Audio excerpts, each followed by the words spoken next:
আজকে যে এত শিক্ষায় দুর্নীতি, জাতীয় শিক্ষায় দুর্নীতি, আমাদের দেশের শিক্ষামন্ত্রী ধর্মেন্দ্র প্রধান তার যে একটা এই শিক্ষার মধ্যে অ্যাকাউন্টেবিলিটির অভাব, তার যে দায়িত্ববোধের অভাব, সেটা তিনি মেনে নিতে পারছেন না।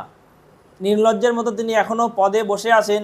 এত দুর্নীতি, এত পেপার লিক, এবং নিট পরীক্ষায় পেপার লিকের ফলে যে এতজন ছাত্রের মৃত্যু হলো এবং তারা আত্মহত্যা করতে বাধ্য হয়েছে, মৃত্যুটাও স্বাভাবিক নয়, নিজেদের জীবন দিতে হয়েছে এই পেপার লিক দুর্নীতিগ্রস্ত মন্ত্রী এবং নেতাদের কৃতকার্যে।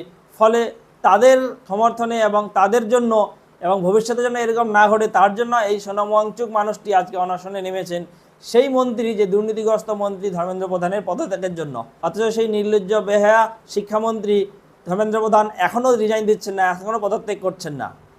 এ বিষয়ে আমাদের গদি মিডিয়া, বিকিয়ে যাওয়া মিডিয়া বিভিন্ন রকম ন্যারেটিভ তৈরি করছে। যেমনটা কোনো একটা রাজনৈতিক দল থেকে বলা হয়েছে ঠিক তেমনই ন্যারেটিভ তৈরি করছে, এবং বুট লিকিং যেটাকে বলে পা চাটা এবং শাসকের পা চাটা, সেটা তারা যথারীতি করে চলেছেন। এটা তো আমরা আগে থেকেই জানি যে আমাদের দেশের মেইন স্ট্রিম মিডিয়া কী লেভেলের দালাল, কতটা দালাল এবং কতটা তারা দালালি করে শাসক দলের হয়ে। তাদের কাছে শুধু টাকাটাই বড় কথা, মুনাফা অর্জনই বড় কথা। এই সমস্ত চ্যানেলগুলো বড় বড় পুঁজিপতি, শিল্পপতিদের দ্বারা পরিচালিত, তাদের মালিকানাধীন। ফলে তারা যে শাসক দলের এবং সরকারের হয়ে ফুড লিকিং করবে, সরকারের হয়ে দালালি করবে, এবং যার জন্যই তাদের গদি মিডিয়া বলা হয়, সেই সমস্ত গদি মিডিয়া তাদের কাজ, তাদের ন্যারেটিভ, তাদের মিথ্যে প্রপাগান্ডা চালাতে শুরু করেছে। কী প্রপাগান্ডা? না, সোনম ওয়াংচুকের বিরুদ্ধে তারা প্রপাগান্ডা করছে। সোনম ওয়াংচুককে একদিকে দেশদ্রোহী এবং অন্যদিকে চীনের দালাল, পাকিস্তানের দালাল ইত্যাদি অভিধানে ভূষিত করা হচ্ছে, যেটা সত্যি খুব নির্লজ্জ, সত্যি খুব আমাদের বেশরমের হাত পার করে দেওয়ার মতো। কারণ যে মানুষটা দেশের জন্য এত কিছু করেছে, সেই মানুষটাকে আমরা দেশের গদ্দার এবং চীনের, পাকিস্তানের দালাল বলে আজকে পরিচিতি দিচ্ছি। সত্যি এ লজ্জা আমরা কথায় রাখবো। দেশের মিডিয়া দালালি করতে করতে এতটা নেমে গেছে যে সোনম ওয়াংচুকের মতো মানুষটিকে আজকে দালাল বলতে শুরু করেছে, তার নামে কুৎসা বদনাম রটাতে শুরু করেছে। যারা সাধারণ মানুষ, যারা এতটা খবরের মারপ্যাচ বুঝে না, যে কোনো ঘটনার গভীরের বা ভিতরের বা পেছনের বিষয়টা বুঝতে পারে না, তারা তো সাধারণত মেইনস্ট্রিম মিডিয়া দেখে এটা বিশ্বাস করে নেবে। কিন্তু এর পিছনে যে কত গল্প, কত কাহিনী, কত ঘটনা জড়িয়ে আছে, সেটা তো সেই সমস্ত মানুষরা বুঝবে না। ফলে সবার কাছে আমি অনুরোধ করব, আপনারা গদি মিডিয়া বা শাসক দলের কোনো একটা ন্যারেটিভ বা শাসক দলের কোনো একটা নেতা, মন্ত্রী বা শাসক দলের পরিচালিত বা দালাল একজন মিডিয়া কিছু একটা বললো সোনম ওয়াংচুকের বিরুদ্ধে, সোনম ওয়াংচুককে নিয়ে, সেটা আপনারা অন্ধভাবে বিশ্বাস করবেন না। সোনম ওয়াংচুকের ছোট থেকে বড় হওয়া, এখনও পর্যন্ত তিনি কী করেছেন, কেমন মানুষ, সেই সমস্ত কিছু খোঁজ খবর নিয়ে, সেই সমস্ত কিছু বিচার বিশ্লেষণ করে আপনারা সিদ্ধান্ত নিন সেই মানুষটির পাশে দাঁড়াবেন, সেই মানুষটির সমর্থন করবেন কি করবেন না। মানুষ ন্যারেটিভ তৈরি করে তাদের নিজের স্বার্থের জন্য, সেই স্বার্থটা দেশের জন্য উপকার কিনা সেইটা দেখা উচিত আমাদের।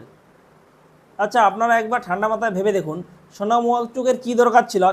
তিনি যদি তার স্বার্থের জন্য কোনো কিছু আন্দোলন পরিচালনা করত, তাহলে তিনিও তো শাসক দলের দালালি করতে পারতেন। তিনি শাসক দলের দালালি করলে তো অনেক মুনাফা, অনেক টাকা অর্জন করে আরও সুখে জীবনযাপন করতে পারতেন।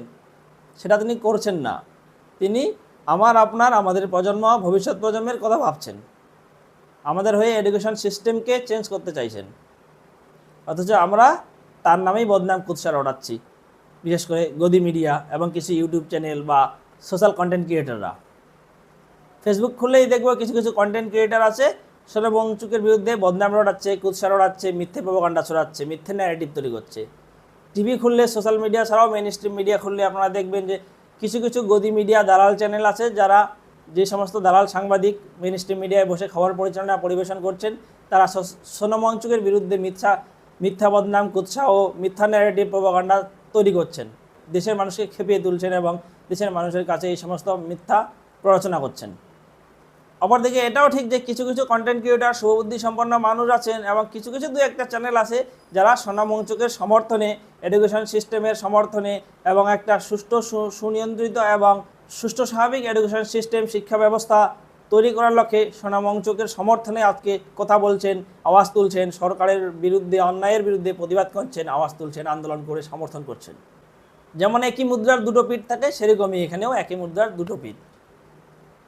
আপনারা ঠিক করুন, আপনারা সোনম ওয়াংচুকের পাশে থাকবেন না তার বিরুদ্ধে কথা বলবেন। আজকে আপনার ভবিষ্যৎ নিয়ে কারা ভাবছে, কজন মানুষ ভাবছে?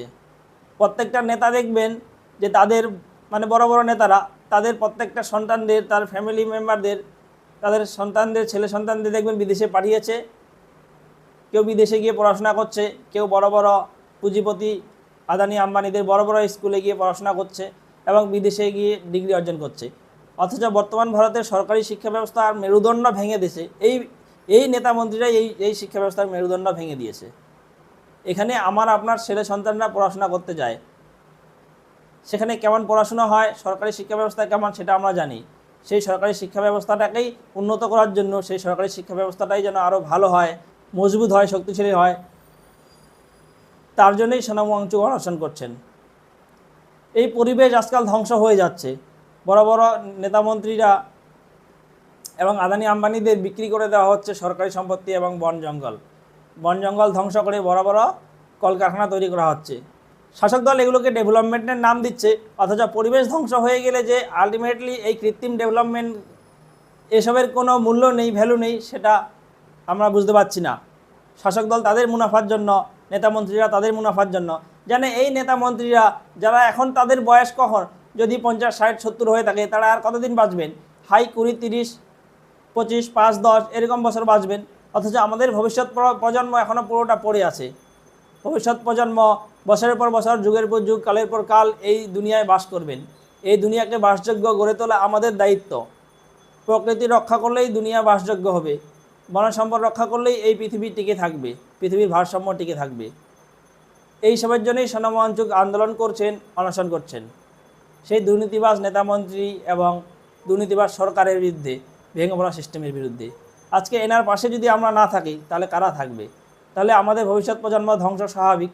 যদি আমরা এই মানুষটাকে উৎসাহ করি, বদনাম রটাই এবং এই মানুষটার বিরুদ্ধে কথা বলি, তাহলে সরকারও স্বাভাবিকভাবেই এই মানুষটাকে বিভিন্ন রকম বদনাম করে এবং বিভিন্ন রকম কেস ফাইল করে একে জেলে ভরবেন। যদিও এর আগে একবার জেলে গেছিলেন, তাকে বলা যায় এক প্রকার দেশদ্রোহিতার মামলা করে জেলে ভরা হয়েছিল। যদিও পরে ক্লিন চিট পেয়ে যায়, ছাড় পেয়ে যায় সুপ্রিম কোর্টে, কারণ সত্যের জয় সর্বদাই হয়। তিনি সত্য পথে আছেন বলেই সে আজকে জেলের বাইরে মুক্ত। কিন্তু সরকার চাইলেই তাকে বিনা বিচারে, বিনা ট্রায়ালে জেলে একের পর এক দিন বন্দি করে রাখতে পারতেন, কিন্তু সেটা পারেননি। যাই হোক, তিনি ফিরে এসেছেন জেলের বাইরে এবং আজকে আন্দোলন করছেন, অন্যায়ের বিরুদ্ধে প্রতিবাদ করছেন, অনশন করছেন আমার আপনার ভবিষ্যৎ সুরক্ষার জন্য। আজকে আমরা এই মানুষটার পাশে দাঁড়াবো। বারবার এই কথাটা বলতে হচ্ছে, বারবার এই কথাটা বলে যাচ্ছি। এই মানুষটার পাশে দাঁড়াবো, এই মানুষটার সমর্থন করব, এই মানুষটার হয়ে আওয়াজ তুলব এবং সরকারের বিরুদ্ধে, দুর্নীতির বিরুদ্ধে, ভেঙে পড়া শিক্ষা ব্যবস্থার বিরুদ্ধে আওয়াজ তুলব, আন্দোলন করব। আজকে যারা কুৎসা রটাচ্ছেন, এই মানুষটাকে ভিলেন বানানোর চেষ্টা করছেন, দালাল বলছেন চীনের, কখনো পাকিস্তানের, তো তাদের বলি এই মানুষটা নাকি পাকিস্তানে গেছে বলে তাকে পাকিস্তানের দালাল বলা হচ্ছে। সেই হিসেবে মোদিজিও তো পাকিস্তানে গেছে, তাহলে মোদিজিও পাকিস্তানের দালাল, আমাদের নরেন্দ্র মোদী প্রধানমন্ত্রী না। তার বেলা অন্ধর ভক্তরা এটা বলবে না। আচ্ছা, কার এডুকেশনাল কোয়ালিফিকেশন বেশি, নরেন্দ্র মোদীর না সোনাম ওয়াংচুকের? এটা নিঃসন্দেহে চোখ বন্ধ করে যে কেউ বলে দেবে সোনাম ওয়াংচুক নরেন্দ্র মোদীর থেকে অনেক বেশি যোগ্য সম্পন্ন, অনেক বেশি ক্রিয়েটিভ, ইনোভেটিভ এবং অনেক বেশি যুক্তিবাদী। এটা নিঃসন্দেহে সবাই বলবে। অথচ আমরা নরেন্দ্র মোদীর শিক্ষা এবং নরেন্দ্র মোদীর এডুকেশন কোয়ালিফিকেশন সম্বন্ধে সঠিক তথ্যই এখনও কেউ বলতে পারে না। RTI এর মাধ্যমেও সেটা সঠিকভাবে জানা যায় না। যে এন্টায়ার পলিটিক্যাল সায়েন্সে ডিগ্রি অর্জন করেছেন, তার শিক্ষা ব্যবস্থা নিয়ে সন্দেহ থাকাই স্বাভাবিক। আর এক আমাদের শিক্ষামন্ত্রী ধর্মেন্দ্র প্রধান, তার রেজিগনেশন চাইছি, অথচ তিনি এতটাই মূর্খ শিক্ষামন্ত্রী যে তার বিরুদ্ধে এত আওয়াজ উঠছে, এত দুর্নীতি হচ্ছে শিক্ষা ব্যবস্থায় তার আমলে, অথচ তিনি নির্বিকার, নির্লজ্জ, বেহায়ার মতো এখনও পদে বসে আছেন। একজন এত বড় মাপের মানুষ, সোনাম ওয়াংচুকের মতো মানুষ, তার পদত্যাগের জন্য 20 দিন ধরে অনশন করছেন, অথচ নির্লজ্জ ধর্মেন্দ্র প্রধান আমাদের শিক্ষামন্ত্রী এখনও পদে বহাল তবিয়তে বিরাজমান। দোকান কাটা, নির্লজ্জ একদম। আওয়াজ তুলুন, আরও বেশি বেশি করে আওয়াজ তুলুন, আরও বেশি বেশি করে লেখালেখি করুন সোশ্যাল মিডিয়ায়, বিভিন্ন প্ল্যাটফর্মে, যাতে মানুষ সজাগ হয়, সত্য মিথ্যা কোনটা বিচার বিবেচনা করতে পারে। শাসক দল চাইবে যে কোনোভাবে ক্ষমতা ধরে রাখতে, এটাই তো স্বাভাবিক। তাই শাসক দল ভয় পাচ্ছে, এই সমস্ত মানুষগুলোর বিরুদ্ধে কুৎসা, বদনাম রটাচ্ছে, মিথ্যা ন্যারেটিভ তৈরি করছে, কারণ সরকার ভেঙে যেতে পারে। শাসক দলের দুর্নীতির বিরুদ্ধে আওয়াজ তুলছি এবং সেই আওয়াজে যদি শাসক দল রিজাইন করে, তাদের মন্ত্রীরা এবং মাথা নত করে, তাহলে তো মানুষ বুঝে নেবে, ভেবে নেবে যে না, শাসক দল ভুল পথে চলছে, শাসক দল খারাপ কাজ করছে। ফলে শাসক দল কখনোই মাথা নত করতে চায় না। এটাই যুগ যুগ ধরে যে কোনো সাম্রাজ্যে, যে কোনো শাসকের আমলে এটাই নিয়ম। কোনো শাসকই চায় না যে তাদের বিরুদ্ধে আওয়াজ উঠলে সেই আওয়াজের কাছে মাথা নত করতে। সেই আওয়াজের কাছে মাথা নত যদি করতো, সেই আওয়াজের কাছে যদি শাসক দল তাদের দাবি দাওয়া পূরণ করে সঠিক পথে সিস্টেম পরিচালনা করত, তাহলে আমরা এতদিন দেখতাম না যে বাংলাদেশের সরকার এভাবে ভেঙে পড়বে এবং বাংলাদেশে অভ্যুত্থান হবে। তার আগে শ্রীলঙ্কায় আমরা দেখতাম না এই অভ্যুত্থান, যদি সরকার সঠিক পথে চলতো। সেখানেও শ্রীলঙ্কার সরকার ভাঙতো না, এবং নেপালেও সেরকম করে সরকার ভাঙতো না, নেপালেও অভ্যুত্থান হতো না। প্রত্যেক জায়গায় একই সিস্টেম, শাসক যে কোনোভাবে দমিয়ে রাখতে চায়। ভারত সরকারও একই কাজ করছে, বিরোধীদের বা যারাই আন্দোলন করছে, যারাই শাসকের বিরুদ্ধে কথা বলছে, তাদেরকেই দেশদ্রোহী, তাদেরকেই চীনের দালাল, পাকিস্তানের দালাল, বিভিন্ন রকমভাবে তাদেরকে দাগিয়ে দেওয়া হচ্ছে, তাদের নিয়ে মিথ্যা ন্যারেটিভ, তাদের নিয়ে মিথ্যা প্রকরণটা চালাচ্ছে। আজকে আপনি শাসকের পক্ষে কথা বলছেন, আজকে আপনাকে ভালো, আপনাকে মানে জাতীয়তাবাদী, রাষ্ট্রবাদী বিভিন্ন রকমের তকমা দেবে, ভালো কথা বলবে। কিন্তু আপনি শাসকের একটা ভুল ধরে দেখুন, যেটা জেনুইন ভুল আপনি দেখতে পাবেন শাসকের, সেই ভুলটার বিরুদ্ধে আওয়াজ তুলুন, আঙুল তুলুন, কথা বলুন। দেখবেন যেই মানুষরা আপনাকে এতদিন ভালো বলতো, তারাই আপনাকে বলতে শুরু করবে দালাল, পাকিস্তানের দালাল, চীনের দালাল, আরও ইত্যাদি ইত্যাদি ন্যারেটিভ আপনার বিরুদ্ধে তৈরি হবে, প্রপাগান্ডা ছড়াবে। যদি এটা না হয় তাহলে একবার আপনি করে দেখুন, ট্রাই করে দেখুন, একবার জাস্ট ট্রাই করে দেখুন, একটা এক্সপেরিমেন্ট করে দেখুন না, যে কিভাবে পুরো একটা সিস্টেম চলে, কীভাবে একটা ন্যারেটিভ তৈরি হয়, জাস্ট আপনি দেখার জন্য, বোঝার জন্য। আজকে যারা যারা শাসকের পক্ষে, তারাই কালকে শাসকের ভুল ধরিয়ে দিলে তারাই শাসকের বিরুদ্ধে চলে যাবে এবং শাসক দল তাদের বিরুদ্ধে চলে যাবে। এর আগেও এরকমটা ঘটেছে, শাসকের থেকে মুখ ফিরিয়ে অনেক মানুষ যখন বেরিয়ে গেছে অন্যায়কে দেখে, তখন তাদের বিরুদ্ধে বিভিন্ন রকমের মামলা হয়েছে।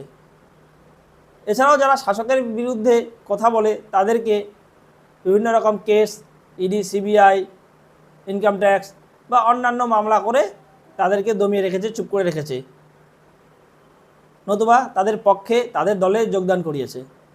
এইসবের ভয়ে তো যোগদান করতেও বাধ্য হবে তাদের দলে। ফলে পুরো সিস্টেমটা এভাবেই পরিচালিত হচ্ছে, এটা আপনি জানেন। কিন্তু বিশেষ যেটা আমাদের লক্ষ্য এবং উদ্দেশ্য, সেটা হলো যে আমাদের শিক্ষা ব্যবস্থাটাকে দুর্নীতিমুক্ত করতে হবে, যার জন্য সোনাম ওয়াংচুককে সমর্থন করতে হবে। আমাদের পরিবেশ, বন সম্পদকে রক্ষা করতে হবে, প্রকৃতিকে রক্ষা করতে হবে, যার জন্য সোনাম ওয়াংচুকের সমর্থন করতে হবে। আমাদের সোনাম ওয়াংচুকের পাশে দাঁড়াতে হবে।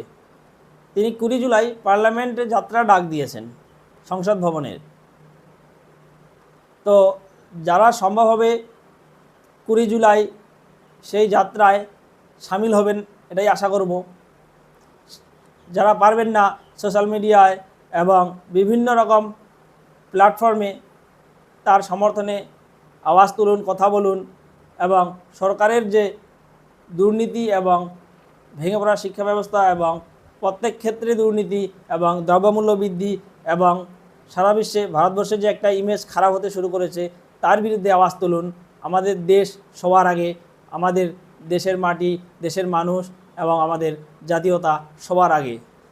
ফলে একে রক্ষা করার জন্য এগিয়ে আসুন এবং আমাদের দেশের জন্য এবং আমাদের দেশের মানুষ, সাধারণ মানুষ, সমাজের মানুষের জন্য, এবং এই যে দুর্নীতিযুক্ত সরকার, দুর্নীতিবাদ সরকার এবং তাদের মন্ত্রীরা, তাদের পদত্যাগ এবং তাদের বিরুদ্ধে আওয়াজ তুলুন, তাদের পদত্যাগের বিরুদ্ধে আওয়াজ তুলুন।